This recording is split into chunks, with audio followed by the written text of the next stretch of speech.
여러분 축복합니다. 오늘 부활절이고요. 우리 예수 그리스도의 다시 사심을 기념하는 이 복된 자리에 나오신 우리 성도님을 축복합니다. 오늘 이 시간 성경 말씀이 선포하는 부활의 실제에 대해서 간단하게 말씀을 전하겠습니다. 고린도전서 15장 말씀을 함께 나누었는데요. 신앙의 뿌리인 부활, 가장 논리적이고 강력하게 선포하는 이른바 성경에서 부활장이라고 되어 있는 말씀을 우리가 읽었습니다. 누가 썼냐면 사도 바울이 썼고요. 부활에 대해서 의심하는 자들을 향하여 오늘 세 가지 영적인 엄중한 진리에 대해서 전하고 있습니다. 첫 번째로 부활은 실제하며 두 가지의 종류가 있대요. 자, 먼저 우리가 알아야 할 것은 모든 인간은 죽음으로 끝나지 않는다는 것입니다. 15장 12절을 한번 볼까요? 같이 읽어봅니다. 그리스도께서 죽은 자 가운데서 다시 살아나셨다 전파되었거늘 너희 중에서는 어떤 사람들은 어찌하여 죽은 자 가운데서 부활이 없다 하느냐. 바울이 묻는 거예요. 어째서 사람은 죽음으로 끝난다고 생각하느냐? 그렇지 않다는 거예요. 그러니까 성경은 인간이 죽어서 먼지처럼 사라지는 존재가 아니다. 반드시 다시 일어나는 존재다라고 말씀합니다. 우리 박정자 권사님 유족들에게 또 설교 말씀을 전할 때도 확신 있게 말씀을 전했습니다. 여기에서 우리가 두렵고 떨림으로 직면해야 할 사실이 있는데요. 모든 부활이 다 영광스러운 것은 아니라는 거예요. 자, 예수님께서 요한복음에 말씀하셨어요. 5장 28절에 이를 놀랍게 여기지 말라. 무덤 속에 있는 자가 다 그의 음성을 들을 때가 오나니 선한 일을 행한 자는 무슨 부활이래요? 생명의 부활로, 악한 일을 행한 자는 심판의 부활로 나오리라. 하나님은 공의로우신 하나님이십니다. 믿지 않는 자들을 영원한 형벌에 처하기 위해서 그들을 다시 살려내신대요. 재판대 앞에, 심판대 앞에 세우시는 분이십니다. 자, 그것이 바로 심판의 부활입니다. 반면 예수 믿는 우리에게는 영원한 천국에 입성하는 생명의 부활이 약속되어 있습니다. 오늘 이 자리에 계신 우리 성도님들 단 한 분도 빠짐없이 심판의 부활이 아닌 주님 품에 안기시는 생명의 부활의 주인공들 되시기를 주님의 이름으로 간절히 축원합니다. 자, 두 번째로 부활이 없다면 우리의 믿음은 헛것입니다.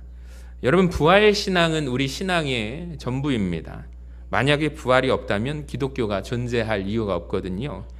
자, 본문에 고린도전서 15장에서 14절을 한번 보시면 그리스도께서 만일 다시 살아나지 못하셨으면 우리가 전파하는 것도 헛것이요 또 너희 믿음도 헛것이며 17절에 그리스도께서 다시 살아나신 일이 없으면 너희의 믿음도 헛되고 너희가 여전히 죄 가운데 있을 것이요. 그러니까 만약에 예수님께서 부활하지 않으셨다면 제가 지금 전하고 있는 이 설교는 인류 최대의 거짓말입니다. 그러니까 여러분이 지금 예배드리는 이 시간도 시간적으로 낭비거든요. 자, 우리가 믿는 예수가 죽음 앞에서 무릎 꿇은 평범한 인간이라면 그가 어떻게 우리의 죄를 씻을 수 있겠습니까? 그러니까 죄를 해결하지 못한 구원자는 가짜거든요. 자, 19절 말씀도 보시면 부활이 없다면 우리는 세상에서 가장 불쌍한 자들일 뿐입니다. 자, 하지만 예수께서는 다시 살아나셨음을 믿으시기를 바랍니다. 이것이 우리의 부활 소망이고 부활 신앙입니다. 하나님께서 예수님의 십자가 희생을 기쁘게 받으셨다는 하늘의 영수증이 부활이거든요. 그분이 죽음을 이기시고 사망 권세를 깨뜨리셨기 때문에 우리의 믿음이 비로소 진짜가 됩니다. 우리의 죄가 완전히 씻어지게 된 거예요. 자, 그러므로 부활을 믿는 성도는 세상의 어떤 시련 앞에서도 당당할 수가 있습니다. 우리의 결론은 이미 승리로 정해져 있기 때문입니다. 자, 세 번째로 부활의 증인은 흔들리지 않고 주의 일에 힘쓰는 자들입니다. 여러분, 부활을 정말 믿는 사람들의 삶은 어떻게 변해야 할까요? 오늘 본문 20절에 선포해요. 같이 읽어봅시다. 시작. 그러나 이제 그리스도께서 죽은 자 가운데서 다시 살아나사 잠자는 자들의 첫 열매가 되셨도다. 그러니까 예수님이 첫 열매가 되셨다는 것은 우리도 그 뒤를 이어서 반드시 부활의 열매가 되어야 한다는 보증입니다. 그러니까 이 확실한 소망을 가진 자들에게 바울은 고린도전서 15장 58절에서 이렇게 권면을 해요. 그러므로 내 사랑하는 형제들아, 견실하며 흔들리지 말고 항상 주의 일에 더욱 힘쓰는 자들이 되라. 이는 너희 수고가 주 안에서 헛되지 않은 줄 알미라. 여기 노란 글씨 속에 세 가지가 있습니다. 첫 번째는 여러분 견실하시기 바랍니다. 이것은 하나님 앞에 뿌리를 내리는 거예요. 성실하게 사는 것입니다. 두 번째는 내가 흔들리지 않는 것입니다. 천국과 지옥의 실제를 믿는 사람이 이 세상을 살아간다면 세상 속에 작은 파도가 몰아쳐 올 때 여러분 어떻게 일희일비하겠습니까? 그러니까 지옥의 형벌을 아는 자가 사람의 말 한마디에 시험 들어서 신앙을 포기하겠습니까? 그럴 수가 없습니다. 그러니까 여러분 제가 말조심해야 한다라는 것이 고난주간 특별 저녁 기도회 때도 말씀드렸잖아요. 시험으로 받으셔야지 상처로 받게 되면 이것은 인간이 준 것으로 받아들이게 돼서 영적인 원리를 망각하고 내가 예수 믿는 사람처럼 겉으로는 보이나 속은 세상적인 사람이라고 말씀드리고 강조를 드렸습니다. 세 번째는 항상 주님의 일에 힘쓰는 자가 되시기를 바랍니다. 여러분 부활을 믿는 자답게 살아가시기를 바랍니다. 아까 1부 때도 말씀드렸는데 고난주간 특별 저녁 기도에 한 번도 안 나오신 분들은 가슴에 손을 얹고 반성 좀 하시기 바랍니다. 정말이에요. 항상 보면은 해마다 참여하시는 분들만 참여해요. 한 분만 오셔도 새롭게 나오신 분이 오셔도 목회자는 참 길겁고 어깨춤이 납니다. 하나님은 얼마나 기뻐하실까요? 이번에 한 10분 정도가 나오셨어요. 얼마나 감사한지.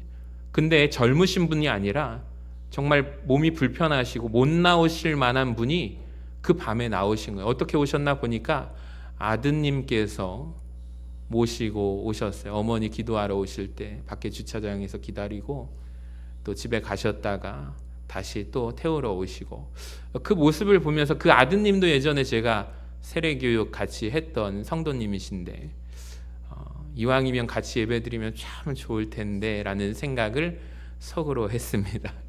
여러분 한 해 한 해 가운데 하나님께서 변화를요 여러분 마음의 굳은 마음을 한 분씩 한 분씩 녹여주시는데 여러분 다음에는 같이 함께 동참하시기를 바랍니다. 크게 아멘 좀 하시기 바랍니다. 혹시 부득이 못 오시면 유튜브라도 한번 들어보세요. 말씀을 함께 우리가 주님 가신 길이 이만한 무게를 내가 이제서야 깨달았구나 하는 탄식이 나올지도 모릅니다. 여러분 이것이 항상 주의 일에 힘쓰는 자들이 되는 거예요. 여러분 이것이 부활을 믿는 자답게 살아가는 것입니다. 주님 앞에 심판대 앞에 서는 그날까지 나의 시간과 에너지를 어떻게 쓸 것인가 한번 고민해 보시기 바랍니다.